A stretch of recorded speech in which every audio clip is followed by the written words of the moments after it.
మౌలిక సదుపాయాల కల్పనతో క్రీడా రంగానికి తిరిగి ప్రోత్సాహం అందించాలని సీఎం చంద్రబాబు నాయుడు అన్నారు.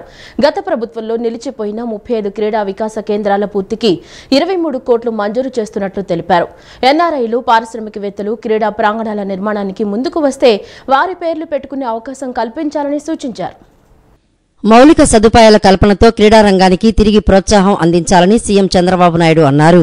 యువజన సర్వీసులు, క్రీడల శాఖపై సచివాలయంలో ముఖ్యమంత్రి నారా చంద్రబాబు నాయుడు సమీక్ష చేశారు. గత తెలుగుదేశం ప్రభుత్వంలో క్రీడా రంగానికి ప్రోత్సాహం ఇచ్చామని, నాడు పలు స్టేడియాలు, క్రీడా ప్రాంగణాల నిర్మాణం చేపడితే గత వైసీపీ ప్రభుత్వం అన్ని పనులు నిలిపివేసిందని చంద్రబాబు నాయుడు అన్నారు. నాడు ప్రారంభమైన కొంతమేర పూర్తి అయిన స్టేడియాలు, క్రీడా ప్రాంగణాలు, క్రీడా వికాస కేంద్రాల నిర్మాణాలు పూర్తి చేసి అందుబాటులోకి తేవాలని తెలిపారు. గత ప్రభుత్వంలో నిలిచిపోయిన 35 క్రీడా వికాస కేంద్రాల పూర్తికి 23 కోట్లు మంజూరు చేస్తున్నట్లు సీఎం తెలిపారు. అన్ని వర్గాల ప్రజలను క్రీడలు, వ్యాయామం వైపు మళ్లించాల్సిన అవసరం ఉందని, క్రీడలు అంటే కేవలం పోటీలో పాల్గొనే వాళ్లకు సంబంధించిన విషయంగానే చూడవద్దని అన్నారు. అన్ని వర్గాల ప్రజలు, అన్ని వయసుల వాళ్లు కూడా క్రీడల్లో భాగస్వాములు అయ్యేలా చేయాలన్నారు.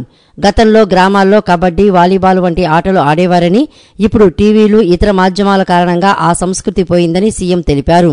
మళ్లీ గ్రామాల్లో క్రీడా ప్రాంగణాలు ఏర్పాటు చేస్తే ప్రజలు ఆటల వైపు మొగ్గు చూపుతారని సీఎం తెలిపారు. కబడ్డీ వంటి ఆటలకు ఆట స్థలాలు అందుబాటులోకి తేవాలని సూచించారు. ప్రజల భాగస్వామ్యంతో ఈ పనులు చేయవచ్చని అన్నారు. ఎన్ఆర్ఐలు, పారిశ్రామికవేత్తలు క్రీడా ప్రాంగణాల నిర్మాణానికి ముందుకు వస్తే వారి పేర్లు పెట్టుకునే అవకాశం కల్పించాలని సూచించారు. తద్వారా ఆయా గ్రామాల్లో క్రీడా వసతులు ఏర్పాటు అవుతాయని సీఎం తెలిపారు. ఆటల ద్వారా ప్రజల ఆరోగ్యం బాగుంటుందని, ఐక్యత పెరుగుతుందని, ఇదొక మంచి సంస్కృతిగా నిలుస్తుందని సీఎం తెలిపారు. 2027లో వచ్చే జాతీయ క్రీడలు మన రాష్ట్రంలో నిర్వహించాలనేది లక్ష్యంగా పెట్టుకుని అందుకు అవసరమైన మౌలిక సదుపాయాలు పూర్తి చేయాలని అన్నారు. 2017లో రూపొందించిన క్రీడా పాలసీ 2022లో ముగిసిన వైసీపీ ప్రభుత్వం కొత్త పాలసీ రూపకల్పనపై చొరవ చూపలేదని, నూతన క్రీడా పాలసీని రూపొందించాలని ఆదేశించారు. క్రీడా ప్రాంగణాల నిర్మాణంతో పాటు గత 5 ఏళ్లలో నిర్లక్ష్యానికి గురైన వాటిని మళ్లీ నిర్వహణలోకి తీసుకురావాలని ఆదేశించారు. మెడల్స్ సాధనలో రాష్ట్రం వెనుకబడి ఉందని, ఈ విషయంలో ప్రత్యేక ప్రణాళికతో పనిచేయాలని సూచించారు. తిరుపతి, అమరావతి, వైజాగ్ను క్రీడా హబ్గా మార్చాల్సిన అవసరం ఉందని, ఈ 3 ప్రాంతాల్లో అన్ని క్రీడల నిర్వహణకు సకల సౌకర్యాలు కల్పించాలన్నారు. గత ప్రభుత్వం నిలిపివేసిన ప్రాజెక్టు గాంధీవా, ప్రాజెక్టు పాంచజన్య, ప్రాజెక్టు విజయ, డే బోర్డర్స్, స్పోర్ట్స్ నర్సరీస్ కార్యక్రమాలను తిరిగి పునరుద్ధరించాలని అన్నారు. అన్ని స్టేడియాల్లో సోలార్ ప్యానెల్స్ ఏర్పాటు చేసి విద్యుత్ సదుపాయం ఏర్పాటు చేసుకోవాలన్నారు. 2019కి ముందు టీడీపీ ప్రభుత్వంలో క్రీడా అకాడమీల ఏర్పాటుకు స్థలాలు పొందిన వారితో సంప్రదింపులు జరిపి వెంటనే వాటి ఏర్పాటు పూర్తయ్యేలా చూడాలన్నారు. వారు ఆసక్తి చూపకపోతే కేటాయించిన భూమిని వెనక్కి తీసుకోవాలన్నారు. క్రీడా నగరంగా అమరావతిని తీర్చిదిద్దాల్సిన అవసరం ఉందన్నారు. ఇక్కడ అతిపెద్ద స్టేడియం నిర్మాణం చేపడతామని అన్నారు. రాష్ట్ర సచివాలయంతో పాటు ప్రభుత్వ కార్యాలయాల్లో కూడా చిన్నపాటి స్పోర్ట్స్ సెంటర్లు ఏర్పాటు చేయాలన్నారు. సచివాలయంలో విధుల అనంతరం అధికారులు, ఉద్యోగులు కొద్దిసేపు ఆటలు ఆడుకునే అవకాశం కల్పించాలన్నారు. రాష్ట్రంలో సాధ్యమైనంత మేర కలెక్టరేట్లు, ఇతర ప్రభుత్వ కార్యాలయాల్లో స్పోర్ట్స్ సెంటర్లు ఏర్పాటు చేయాలన్నారు. Police grounds, university grounds, private విద్యా సంస్థల గ్రౌండ్స్ ను సామాన్య ప్రజలకు నిర్దేశిత సమయం వరకు అందుబాటులోకి తేవాలన్నారు. తద్వారా ఆయా ప్రాంతాల ప్రజలు వ్యాయామం, ఆటలు ఆడుకునేందుకు అవకాశం కలుగుతుందని సీఎం తెలిపారు. తిరుమల లడ్డు వివాదంపై మంత్రి నారా లోకేష్ స్పందించారు. దేవుడి జోలికిస్తే ఏమవుతుందో జగన్ ఎన్నికల్లో చూశారని వ్యాఖ్యానించారు. అన్ని మతాలను గౌరవించాలన్నారు. ఉత్తరాంధ్రలో పర్యటించిన లోకేష్ మీడియాతో మాట్లాడుతూ ఈ వ్యాఖ్యలు చేశారు. మాజీ ముఖ్యమంత్రి జగన్ దేవుడి జోలికి వెళ్తే ఏమైందో గత ఎన్నికల్లో మీరంతా చూశారని మంత్రి నారా లోకేష్ వ్యాఖ్యానించారు. ఏ మతానికి చెందిన వారమైనా అన్ని మతాలను గౌరవించాలని స్పష్టం చేశారు. చర్చి, మసీదులకు వెళ్లినప్పుడు వారి మత విశ్వాసాలకు అనుగుణంగా నడుచుకుంటామని అన్నారు. తిరుమల వెళ్తానంటున్న జగన్ డిక్లరేషన్ ఇచ్చే సాంప్రదాయాన్ని పాటిస్తే బాగుంటుందని స్పష్టం చేశారు. శ్రీకాకుళంలో స్కూలు పరిశీలన అనంతరం లోకేష్ మీడియాతో మాట్లాడారు. తిరుమల లడ్డు నాణ్యతా లోపంతో పాటు అనేక సమస్యలను భక్తులు యువగలం పాదయాత్రలో తన దృష్టికి తెచ్చారని చెప్పారు. అధికారంలోకి వచ్చాక టీటీడీని ప్రక్షాళన చేయాలని ఈవోకు చెప్పామని అన్నారు. నెయ్యి సరఫరా చేసే కంపెనీ టర్నోవర్ 250 కోట్లు ఉండాలన్న నిబంధనను వైవి సుబ్బారెడ్డి 150 కోట్లకు తగ్గిస్తూ ఎందుకు సవరించారని ప్రశ్నించారు. ఇప్పుడు తిరుమల లడ్డు క్వాలిటీ బాగుందని వైసీపీ ప్రజాప్రతినిధులు కూడా చెబుతున్నారని లోకేష్ వ్యాఖ్యానించారు. పాదయాత్రలో ఎవరు కలిసినా నాణ్యత లేదు, లడ్డు పాడైపోతుంది, భోజనం సరిగా లేదు, అసలు టీటీడీ విధి విధానాలు సరిగా లేదు. నిన్న మొన్న కూడా వీడియోలు బయటకు వైవి సుబ్బారెడ్డి గారు అన్ని పెంచుదాం, అన్ని ఫీజు పెంచుదాం, సామాన్యులకి దేవుడిని గౌరవం చేసే విధంగా ప్రవర్తించడం జరిగింది. అవన్నీ కరెక్ట్ చేసే క్రమంలో ఇది బయటకు వచ్చింది. నేను కూడా ఈయో గారికి చెప్పి మొత్తం ప్రక్షాళన చేయండి, అన్ని టెస్ట్ చేయండి. ఎందుకంటే గతంలో అనేక ఆరోపణలు వచ్చినాయి. నేను పాదయాత్రలో మీరు చూస్తే నేను ట్వీట్ కూడా పెట్టాను దాని గురించి. పాదయాత్రలో నేను ట్వీట్ పెట్టాను. అందరూ వచ్చి నాకు కంప్లైంట్ చేస్తారు, ఇది సరికాదు, దేవుడి జోలికి వెళ్ళొద్దు స్వామి అని చెప్పి. ఏమైందో ప్రజలే చూస్తారు, ప్రజలే వైకాపా పార్టీకి చెందిన రాజకీయ నాయకుల్ని వైస్ ఛాన్సలర్ గా నియమిస్తాం. చాలా చాలా బాగా. ఆంధ్ర యూనివర్సిటీ మన రాష్ట్రంలో one of the oldest university. అలాంటి యూనివర్సిటీలోనే ఎలాంటి అరాచకాలు జరిగినాయి మీ అందరూ తెలుసు. అందుకే దాదాపు అందరూ వైస్ ఛాన్సలర్స్ అందరూ కూడా రాజీనామా చేశారు. ఆల్రెడీ కొన్ని యూనివర్సిటీలు ఎంక్వైరీ చేశారు, రిపోర్టులు నాకు ఉన్నాయి. వైసీపీ ముఖ్య నేతలు జనసేన గూటికి చేరారు. మాజీ మంత్రి బాలినేని శ్రీనివాసరెడ్డి, మాజీ ఎమ్మెల్యేలు సామినేని ఉదయభాను, కిలారి రోసయ్యలు జనసేన తీర్థం పుచ్చుకున్నారు. డిప్యూటీ సీఎం జనసేన అధినేత పవన్ కళ్యాణ్ వీరికి పార్టీ కండువా కప్పి జనసేనలోకి ఆహ్వానించారు. ముగ్గురు నేతలు వారి నియోజకవర్గాల నుంచి భారీ ర్యాలీగా తరలి రావడంతో మంగళగిరి జనసేన కార్యాలయం వద్ద సందడి నెలకొంది. వైసీపీ పార్టీలో కీలకంగా వ్యవహరించిన ముగ్గురు ముఖ్య నేతలు ఆ పార్టీని వీడారు. ముగ్గురు ఒకేసారి జనసేన పార్టీలో చేరడంతో రాష్ట్ర రాజకీయాల్లో చర్చనీయాంశమైంది. జగన్మోహన్ రెడ్డికి బంధువు, ఒంగోలు జిల్లా ముఖ్య నేత మాజీ మంత్రి బాలినేని శ్రీనివాసరెడ్డి, పొన్నూరు నియోజకవర్గ మాజీ ఎమ్మెల్యే కిలారి రోసయ్య, జగ్గయ్యపేట మాజీ ఎమ్మెల్యే సామినేని ఉదయభానులు జనసేన గూటికి చేరారు. గత కొంతకాలంగా వైసీపీ పట్ల అసంతృప్తిగా ఉన్న ఈ ముగ్గురు వేరువేరుగా పవన్ కళ్యాణ్ను కలిసి జనసేనలో చేరేందుకు అంగీకారం పొందారు. ముగ్గురు ముహూర్తాన్ని నిర్ణయించుకునే గురువారం సాయంత్రం వారి వారి నియోజకవర్గాల నుండి కార్యకర్తలతో భారీ ర్యాలీతో మంగళగిరిలోని జనసేన పార్టీ కార్యాలయానికి చేరుకున్నారు. జనసేనలో చేరేందుకు వచ్చిన బాలినేని, సామినేని ఉదయభాను, కిలారు రోసయ్యలకు పార్టీ అధినేత పవన్ కళ్యాణ్ పార్టీ కండువాలను కప్పి పార్టీలోకి ఆహ్వానించారు. వీరితో పాటు వారి ముఖ్య అనుచరులు జనసేన పార్టీలో చేరారు. జనసేనలో చేరిన సందర్భంగా ఉదయభాను, బాలినేని, కిలారి రోసయ్యలు మాట్లాడుతూ జనసేన అధినేత ఆదేశాల ప్రకారం పార్టీకి, ప్రజలకు సేవ చేసేందుకు ఏ పని అప్పగించినా చేసేందుకు సిద్ధంగా ఉన్నామని తెలిపారు. షరతులు, పదవులు ఆశించకుండానే పార్టీలో చేరామన్నారు. వైసీపీ ప్రభుత్వ పోకడల వలన పార్టీ విడాల్సి వచ్చిందన్నారు. పవన్ కళ్యాణ్ నాయకత్వం తమను ఆకర్షించిందని, రాష్ట్ర అభివృద్ధి, ప్రజల కోసం పడుతున్న తపన, చేస్తున్న కృషి అభినందనీయమని పేర్కొన్నారు. మానవ అక్రమ రవాణాను అరికట్టడంలో ఆంధ్రప్రదేశ్ ప్రభుత్వం ఎప్పుడు ముందుంటుందని హోంశాఖ మంత్రి వంగల్పూడి అనిత తెలిపారు. మానవ అక్రమ రవాణా కేవలం మానవ హక్కుల ఉల్లంఘన కాదని, ఇది జీవితాలను మరియు సమాజాలను నాశనం చేసే నేరమని అన్నారు. కాదంబరి జత్వాని కేసులో వేగంగా దర్యాప్తు జరుగుతోందని, కేసులో ఇప్పటికే 3 IPSలను సస్పెండ్ చేశామని తెలిపారు. మానవ అక్రమ రవాణాను అరికట్టడమే లక్ష్యంగా కఠిన చట్టాలు తీసుకువస్తామని హోంమంత్రి వంగలపూడి అనిత అన్నారు. విజయవాడ నోవెటెల్ హోటల్ వేదికగా మానవ అక్రమ రవాణా, సైబర్ నేరాలు అరికట్టేందుకు మేధావులతో జరిగిన జాతీయ సదస్సు అనంతరం మీడియాతో హోంమంత్రి వంగలపూడి అనిత మాట్లాడుతూ ప్రతి జిల్లాకు సైబర్ క్రైమ్ పోలీస్ స్టేషన్ ఏర్పాటు చేస్తామని తెలిపారు. 2 రోజుల సదస్సులో న్యాయవాదులు, సామాజికవేత్తల విలువైన సలహాలను పరిగణలోకి తీసుకుంటామన్నారు.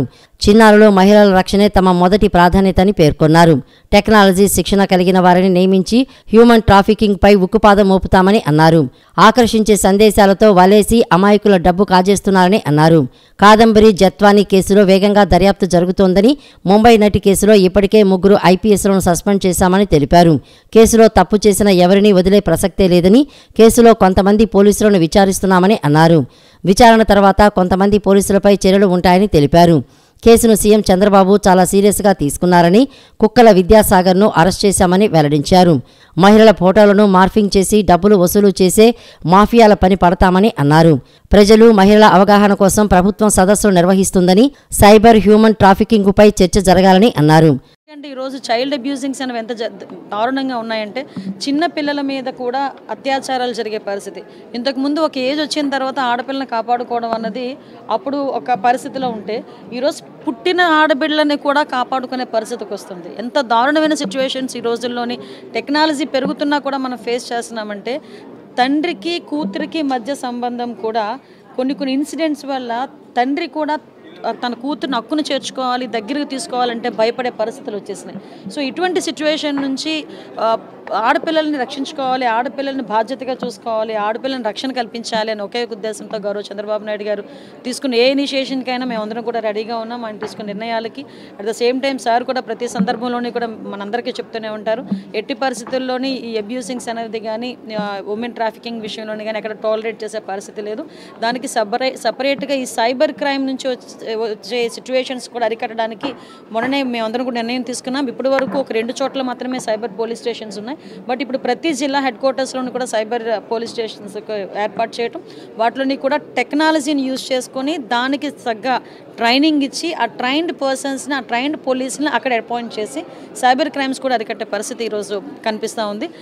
Hope for the best. మీరందరూ కూడా ఇందులో ఇన్వాల్వ్ అయ్యి దయచేసి ప్రతి ఒక్కరు కూడా సూచనలు సలహాలు ఇచ్చి మన దేశంలో ఉన్న ఆడబిడ్డల్ని మనమే రక్షించుకుందామని ఒకే ఒక నినాదంతో ముందుకెళ్ళాలి. మాజీ ఎమ్మెల్యే టీడీపీ నేత వంగవీటి రాధ స్వల్ప గుండెపోటుకు గురయ్యారు. ఛాతీ నొప్పితో బాధపడుతూ ఆసుపత్రిలో చేరగా యాంజియోగ్రామ్ చేసిన వైద్యులు స్టంట్ వేశారు. రాధ ఆరోగ్యంపై వంగవీటి అభిమానులు ఆందోళన చెందారు. రాధ ఆరోగ్యంలో ఎలాంటి ఆందోళన చెందాల్సిన అవసరం లేదని, 2 రోజులు వైద్య పర్యవేక్షణ అనంతరం డిశ్చార్జ్ చేస్తామని వైద్యులు వెల్లడించారు. మాజీ ఎమ్మెల్యే వంగవీటి రాధ నిన్న తెల్లవారుజామున ఛాతీ నొప్పితో అస్వస్థతకు గురయ్యారు. హుటాహుటిన కుటుంబ సభ్యులు హెల్ప్ ఆసుపత్రికి తరలించారు. గ్యాస్ ప్రాబ్లం వలన నొప్పి వచ్చిందని భావించి యాంజియోగ్రామ్ పరీక్షలు నిర్వహించారు. స్టంట్ వేయాల్సిన అవసరం ఉందని నిర్ధారించిన వైద్యులు రాధాకు స్టంట్ అమర్చారు. వంగవీటి రాధ ఆసుపత్రిలో ఉన్నారన్న సమాచారం తెలుసుకున్న అభిమానులు పెద్ద ఎత్తున ఆయన ఆరోగ్యంపై ఆరా తీశారు. రాధ ఆరోగ్యం గురించి ఎలాంటి ఢోకా లేదని, క్షేమంగా ఉన్నారని, 2 రోజుల పాటు వైద్యుల పర్యవేక్షణలో ఉండాలని వైద్యులు వెల్లడించారు. రాష్ట్రంలో ప్రజా సమస్యలపై క్షేత్రస్థాయి ఆందోళనలు చేయాలని కాంగ్రెస్ నిర్ణయించింది. ఆందోళన కార్యక్రమాలకు కాంగ్రెస్ అగ్రనేతలు రాహుల్ ఖర్గేను ఆహ్వానించాలని రాష్ట్ర నాయకులు నిర్ణయించారు. రాబోయే రోజుల్లో ప్రజల్లోకి వెళ్లి పోరాటం చేయాలని సమావేశంలో నిర్ణయించినట్లు నేతలు తెలిపారు. రాష్ట్రంలో ప్రజలు ఎదుర్కొంటున్న సమస్యలపై క్షేత్రస్థాయిలో గలమెత్తాలని రాష్ట్ర కాంగ్రెస్ పార్టీ నిర్ణయించింది. ఈ ఆందోళన కార్యక్రమాలకు కాంగ్రెస్ అగ్రనేతలు రాహుల్ సహా ఖర్గేలను ఆహ్వానించాలని నిర్ణయించారు. విజయవాడలో ఆంధ్రప్రదేశ్ కాంగ్రెస్ కమిటీ రాష్ట్ర కార్యవర్గ సమావేశం జరిగింది. కార్యక్రమానికి ఆంధ్రప్రదేశ్ కాంగ్రెస్ ఇన్ఛార్జి మాణిక్యం ఠాగూర్, ఏపీసీసీ అధ్యక్షురాలు వైఎస్ షర్మిల సహా సిడబ్ల్యూసీ సభ్యుడు రఘువీరారెడ్డి, పీసీసీ రాష్ట్ర ఉపాధ్యక్షులు, ప్రధాన కార్యదర్శులు, జిల్లా నగర కాంగ్రెస్ అధ్యక్షులు, రాష్ట్ర అధికార ప్రతినిధులు విచ్చేశారు. ఈ సందర్భంగా నూతనంగా ఎన్నికైన కార్యవర్గంలో పలు కీలక అంశాలపై చర్చించారు. అలాగే కాంగ్రెస్ను బలోపేతం చేసే విషయంపై మాణిక్యం ఠాకూర్ కార్యాచరణ అజెండా రూపొందించారు. ప్రజల్లోకి వెళ్లి చేపట్టబోయే కార్యక్రమాల అజెండా తయారైందని, రాబోయే రోజుల్లో ప్రజల్లోకి వెళ్లి పోరాటం చేయాలని సమావేశంలో నిర్ణయించినట్లు నేతలు తెలిపారు. రాష్ట్ర స్థాయి కమిటీలు ఏర్పాటు పూర్తయిందని, ఇదే తరహాలో జిల్లా, మండల, గ్రామ కమిటీలు ఏర్పాటు చేసి పోరాటం చేస్తామని అన్నారు. సమావేశం అనంతరం సిడబ్ల్యూసీ సభ్యుడు రఘువీరారెడ్డి మీడియాతో మాట్లాడుతూ విజయవాడలో కాంగ్రెస్ కమిటీ రాష్ట్ర కార్యవర్గ సమావేశం నిర్వహించామని తెలిపారు. సమావేశంలో ఒక మంచి ఎజెండాను అందరితో చర్చించడం జరిగిందన్నారు. రాబోయే 6 నెలల్లో కాంగ్రెస్ పార్టీని గ్రామస్థాయి నుంచి రాష్ట్ర స్థాయి వరకు ఎలా బలోపేతం చేయాలో సమావేశంలో చర్చించామని తెలిపారు. అందుకు సంబంధించిన ఎజెండాను పార్టీ నేతలతో కలిసి రూపొందించామని వెల్లడించారు. అది అందరికీ ఆమోదయోగ్యంగా ఉంటుందని వెల్లడించారు.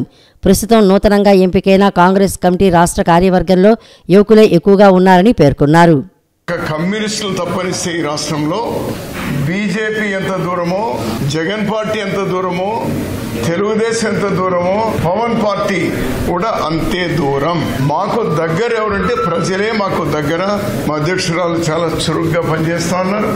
ఇంక ఇప్పటి నుంచి ఈ కార్యక్రమాలు కింది స్థాయి వరకు తీసుకెళ్లేటువంటి ప్రయత్నం, ప్రత్యేక హోదా, పోలవరం, మిగిలినటువంటి అంశాలు సాధించడానికి మా ప్రయత్నాలు మేము చేస్తూనే రాహుల్ గాంధీ గారు, ప్రియాంక గాంధీ గారు, మా అధ్యక్షులు ఖర్గే గారు వాళ్ళని కూడా వివిధ సందర్భాల్లో వివిధ ప్రాంతాల్లో పిలిచి ఈ రాష్ట్ర వాయిస్ను మరింత ముందుకు తీసుకెళ్లాలి అనేటువంటిది అజెండాలో సుస్పష్టంగా ఉంది. చాలా బాగుంది.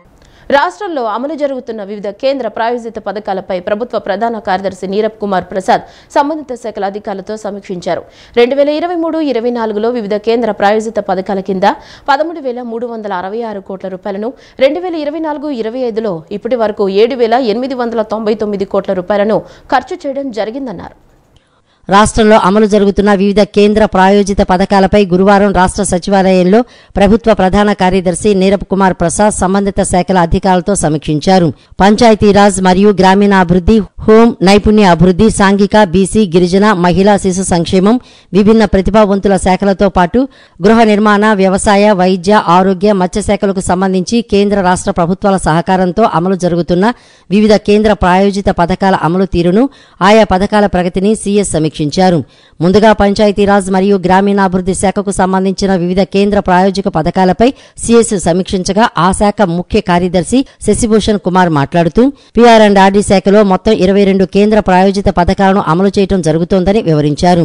2023-24లో వివిధ కేంద్ర ప్రాయోజిత పథకాల కింద 13,366 కోట్ల రూపాయలను, 2024-25లో ఇప్పటి వరకు 7,899 కోట్ల రూపాయలను ఖర్చు చేయడం జరిగిందని తెలిపారు.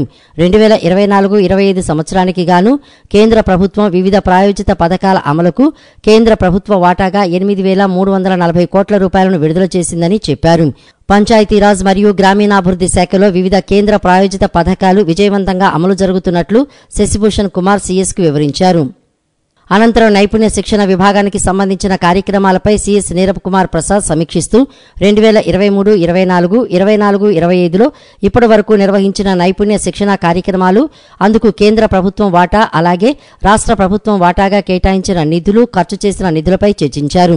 కేంద్ర ప్రభుత్వం అమలు చేస్తున్న వివిధ శిక్షణా కార్యక్రమాల్లో కవర్ చేయని కార్యక్రమాలు ఏమైనా ఉంటే వాటిని కూడా రాష్ట్రంలో అమలు చేసేందుకు తగిన చర్యలు తీసుకోవాలని అధికారులకు సూచించారు.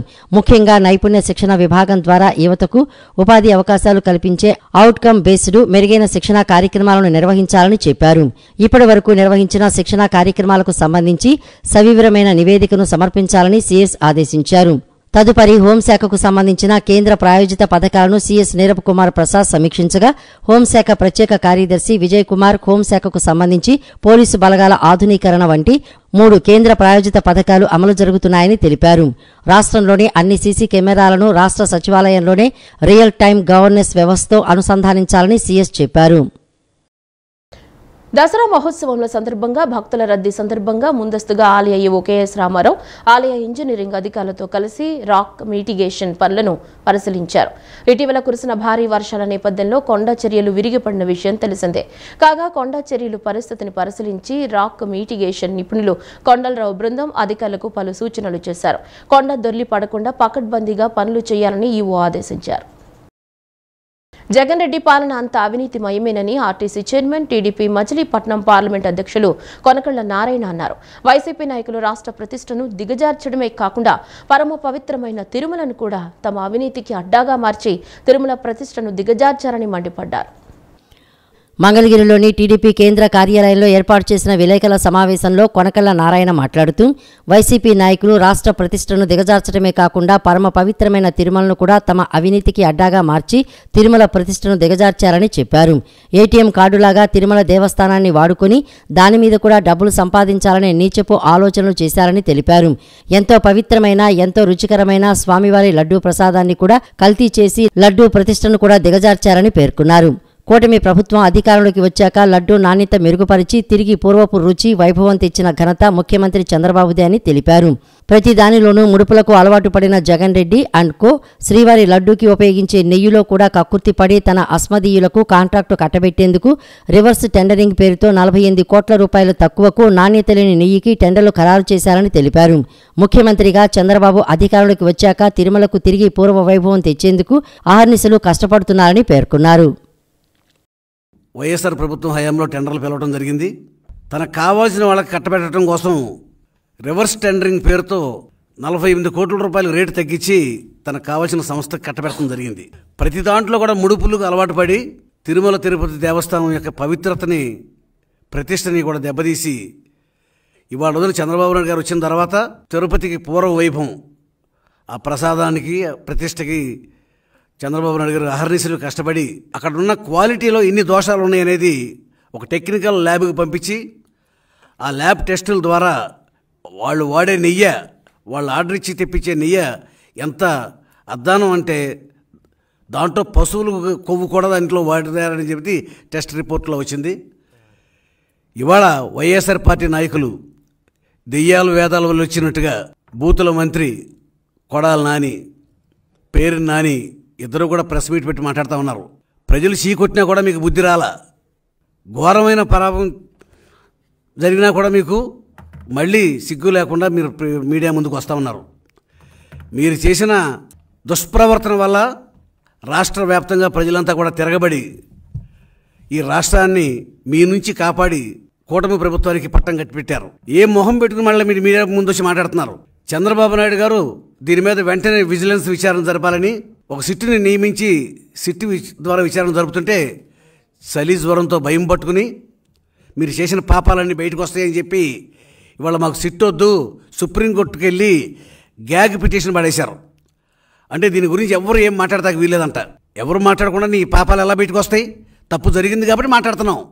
బ్రహ్మోత్సవాల సందర్భంగా కాణిపాకం వినాయక స్వామి వారికి దుర్గగుడి నుంచి పట్టు వస్త్రాలు సమర్పించారు. ఏఈఓ బి వెంకటరెడ్డి, వైదిక కమిటీ సభ్యులు కాణిపాక వరసిద్ధి వినాయక స్వామి వారి దేవస్థానం చేరుకోగా కాణిపాకం ఆలయ ఈవో గురుప్రసాద్ ఆలయ మర్యాదలతో మేళతాళాల నడుమ స్వాగతం పలికారు.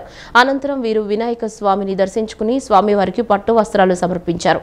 అనంతరం దుర్గగుడి సిబ్బందికి కాణిపాకం ఆలయ అర్చకులు వేదాశీర్వచనం చేయగా ఈవో గురుప్రసాద్ స్వామివారి శేషవస్త్రం, ప్రసాదములు, చిత్రపటం అందజేశారు.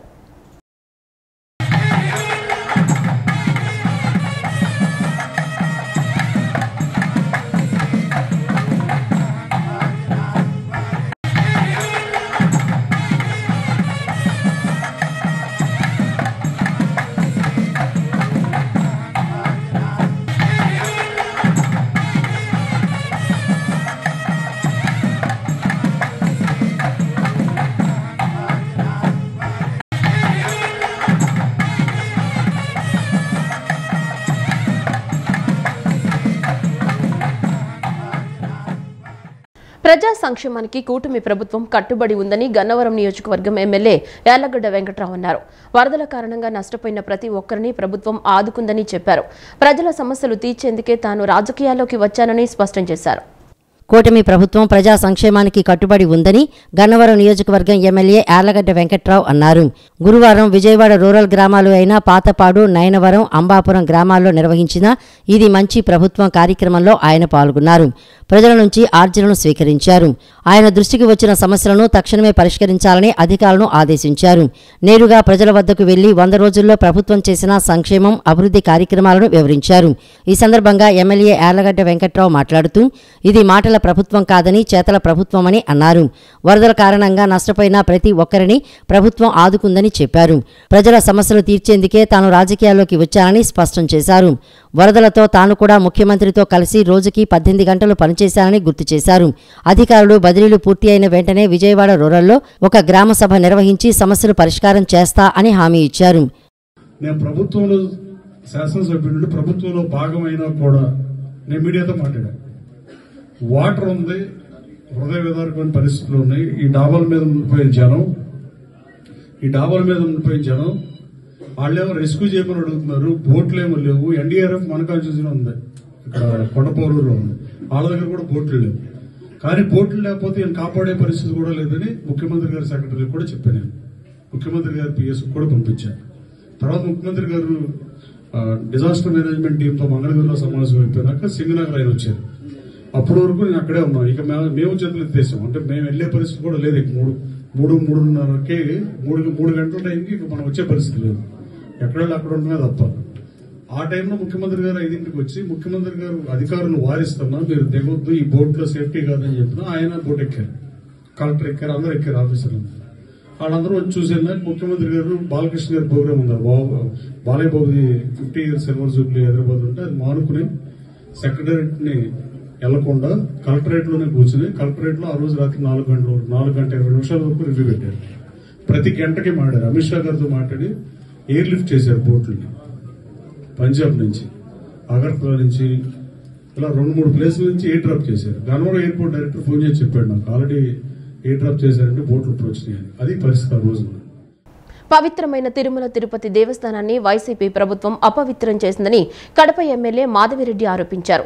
తప్పు చేసి వచ్చిన నష్టాన్ని భర్తీ చేసుకోవడానికి కొత్త నాటకాలు మొదలుపెట్టారని అన్నారు. దొంగతనం చేసి దొంగ అని అరిచినట్లుందని వైసీపీ నాయకుల తీరు అని ఎమ్మెల్యే మాధవిరెడ్డి మండిపడ్డారు. పవిత్రమైన తిరుమల తిరుపతి దేవస్థానాన్ని వైసీపీ ప్రభుత్వం అపవిత్రం చేసిందని కడప ఎమ్మెల్యే మాధవిరెడ్డి ఆరోపించారు. మంగళగిరిలోని తెలుగుదేశం పార్టీ కేంద్ర కార్యాలయంలో గురువారం జరిగిన విలేకరుల సమావేశంలో కడప ఎమ్మెల్యే మాధవిరెడ్డి మీడియాతో మాట్లాడారు.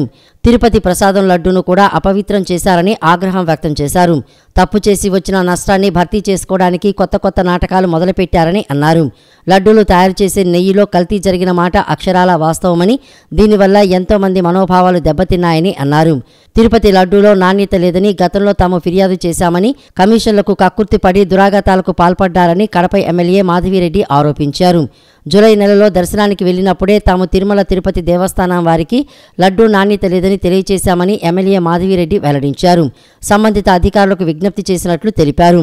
ప్రస్తుతం వైసీపీ నాయకులు ఈ ముప్పు నుంచి తప్పించుకోవడానికి టీడీపీ ప్రభుత్వంపై విమర్శలు చేస్తున్నారని మండిపడ్డారు. తప్పు చేసిన వారు పశ్చాత్తాపడకుండా బుకాయిస్తున్నారని అన్నారు. పాత పోయిన వాళ్ళకి, పాత లడ్డుగా ప్రసాదంగా తీసుకున్న వాళ్ళకి, ఈ రోజు లడ్డు ప్రసాదంగా తీసుకున్న వాళ్ళకి ప్రత్యేకంగా ఎంత తేడా ఉందో అర్థమైపోతుంది. ప్రతి ఒక్కరు ఇదే మాట్లాడుకుంటున్నారు. ప్రపంచ వ్యాప్తంగా తిరుపతి తిరుమల దేవస్థానం యొక్క లడ్డూకు ఎంతో విశిష్టత ఉంది. ప్రతి ఒక్కరు తిరుపతి లడ్డూ కోసం ఎదురు చూసే పరిస్థితుల నుంచి తిరుపతి లడ్డూ మనం తిన్నామా ఈ 5 సంవత్సరాల్లోనే బాధపడే స్థితికి ఈ వైసీపీ ప్రభుత్వము మన తిరుపతి దేవస్థానాన్ని తీసుకొని వచ్చింది. రివర్స్ టెండరింగ్ అనే ప్రక్రియ అధికారంలో రాగానే మొదలుపెట్టి, అది పోలవరం ప్రాజెక్టుతో మొదలుపెట్టి రివర్స్ టెండరింగ్ అని చెప్పేసి కమిషన్లు కక్కుర్తిపడి దాన్ని, ఆ రివర్స్ టెండరింగ్ ని టీడీపీకి కూడా, తిరుపతి తిరుమల దేవస్థానానికి కూడా అంటించి రివర్స్ టెండరింగ్ లోనే కమిషన్ల కక్కుర్తిపడి ఈ విధంగా కల్తీలు చేయడం అనేది చాలా బాధాకరమైన విషయము. ప్రతి ఒక్క హిందువు, ప్రతి ఒక్క భక్తుడు, తిరుపతి తిరుమల దేవస్థానికైనా ప్రతి ఒక్క భక్తుడి మనోభావాలను దెబ్బతీశారు. ఈ రోజు ఆ పార్టీలోని పెద్ద మనుషులు, పెద్ద హోదాలో ఉన్నవాళ్లు, స్పీకర్ హోదాలో ఉన్నవాళ్లు, ఆ రోజు వాళ్ళకి ప్రభుత్వ యొక్క న్యాయపరమైన సలహాలు ఇచ్చే వాళ్ళు మాట్లాడుతున్నారంటే ప్రతి ఒక్కరు ఆలోచించారు.